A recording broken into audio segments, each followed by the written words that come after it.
Good afternoon. From Lima. We were doing a little bit of work this morning, so we've had actually quite a late start to our day, but we are super excited because we are going to be heading out to try and grab some Peruvian food for lunch. Let's go.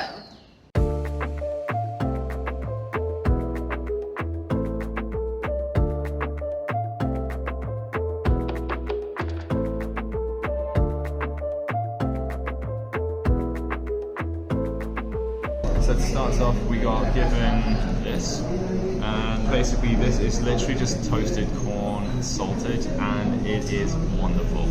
Really, really nice stuff. And coming up next, we heard about a couple of dishes that we have to try while we're in Lima, so we have ordered those and we're now just eating them.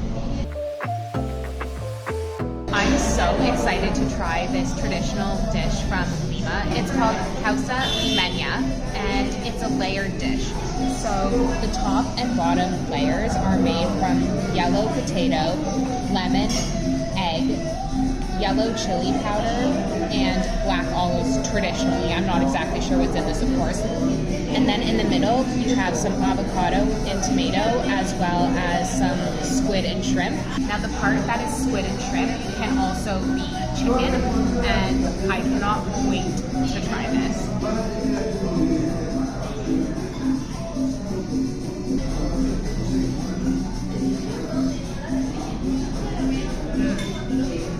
You can definitely taste the lemon in it.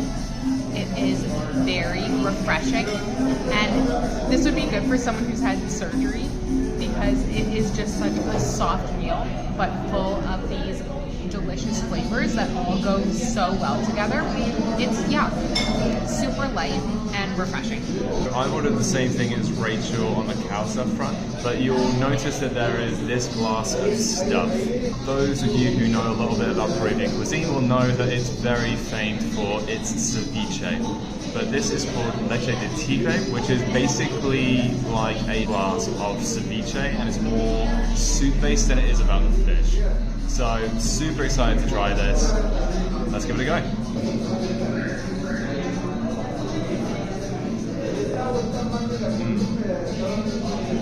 That is so good.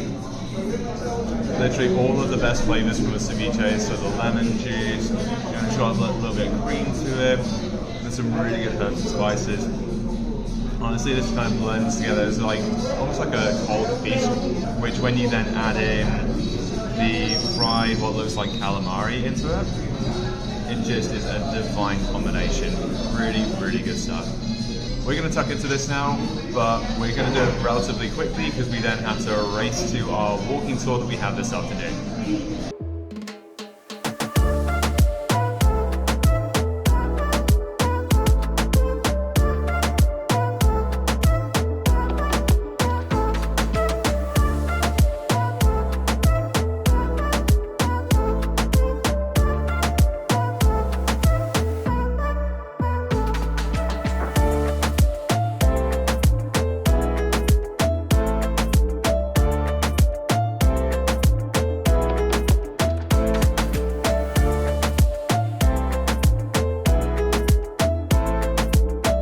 We started our tour in front of Miraflores City Hall and Virgin Milagrosa Church, which sit in between Parque Kennedy and June 7th Park in the center of the city.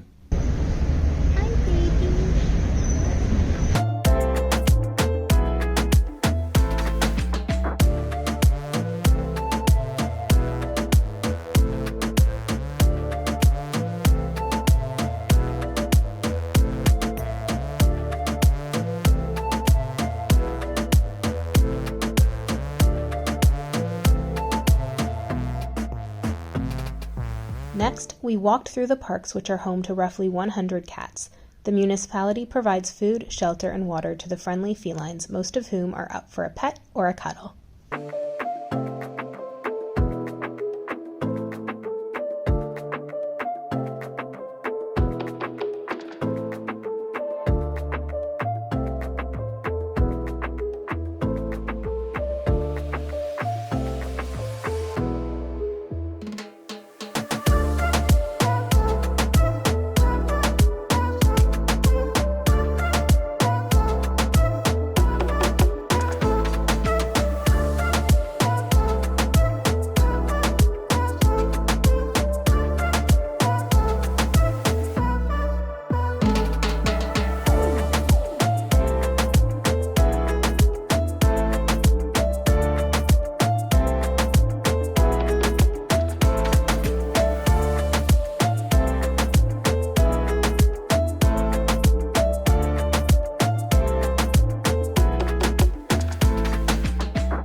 We then walked over to Mercado Surquillo Uno, which is an enormous local market with hundreds of small stores selling produce, meat and fish, as well as some little food stalls offering freshly prepared meals, including the likes of ceviche in a menú del día style.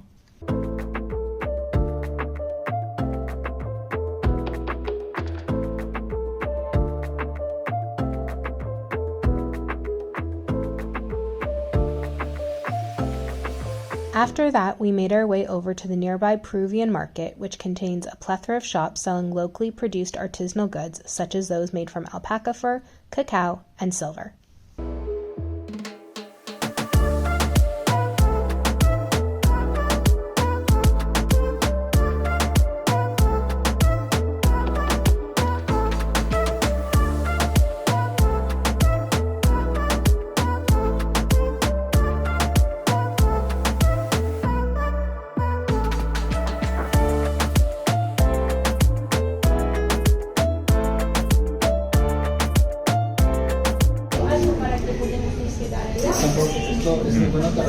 Oh my god, that's amazing.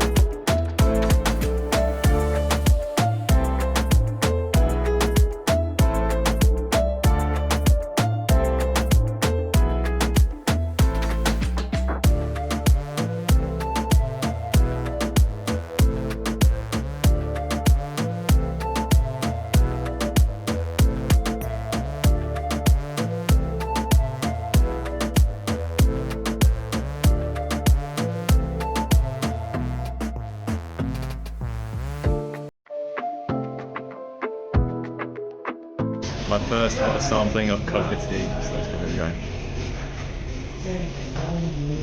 Oh my god, that's my favorite thing ever. This is infused with cocoa as well, so it tastes divine. Oh, wow.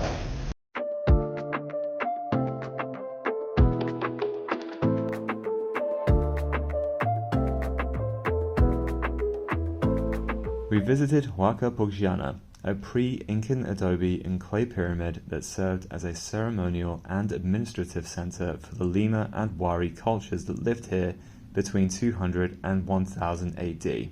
We then stopped by Calle de las Pizzas, or Pizza Street, which is no longer a street just selling pizzas, but rather a street lined with cafes, restaurants and bars.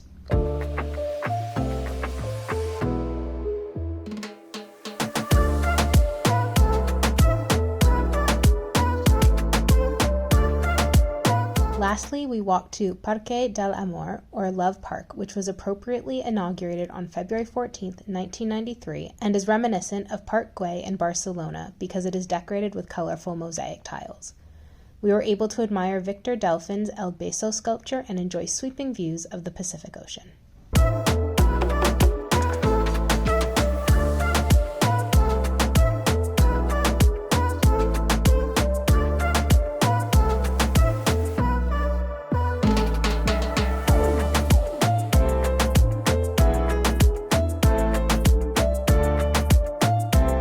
We've just finished up our walking tour of Miraflores and we've ended up at Love Park, which is another one of the main sites here in Lima. Which I can understand because from here we are getting sweeping views of the Pacific Ocean and it's absolutely beautiful.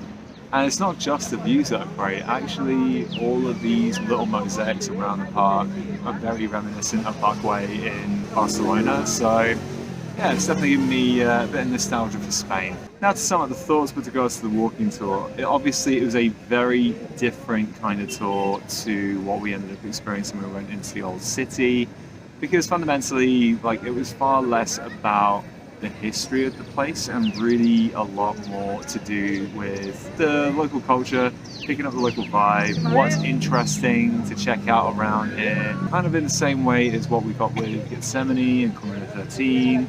Then it's more just about really exploring the local area and getting more of a feel for what's good around here. I think the greatest thing about it though is the fact that it's a little bit more relaxed. You can take it very much at your own pace, which was really nice. Whereas I do feel sometimes that with other walking tours, especially kind of ones where you're getting so much history and it's like, look at that, look at that, look at that, look at that. You don't really have much time to appreciate what's in front of you. and take photos and all of that kind of stuff. It feels like you're just always rushing from place to place. I think it also helps that we ended up getting a private tour. And that's not because we booked one. It's just that no one else had signed up for the tour. And so when you're in a big group, you are being herded like cattle. Yeah. And when it's more historical, different dates are being thrown around, and so it's harder to get pictures, whereas this was just so relaxed. We could ask as many questions as we wanted. He kind of tailored it to what we were interested in. I feel like we got the most amazing local recommendations. Now we want to go back to the Mercado because he said you can get really good and cheap breakfast and lunch there, so we for sure want to try that. 100%. And I think the greatest thing as well, fundamentally, he is a local, he is from Peru, and we had a really good opportunity to just have a conversation between us. And that in itself is, you know, generally worth the price of admission alone. And again, it's something that you just don't really get in like big group tours. So really just for that experience, then this was really fun. Absolutely. But now it's starting to go a little bit dark. We have some laundry to pick up. So in among that especially fun thing, then I think we've also got a little bit of work to do. Do we have anything planned for the rest of the evening? No. No. So I think it's probably time to call it here. Until next time, take care. And keep smiling.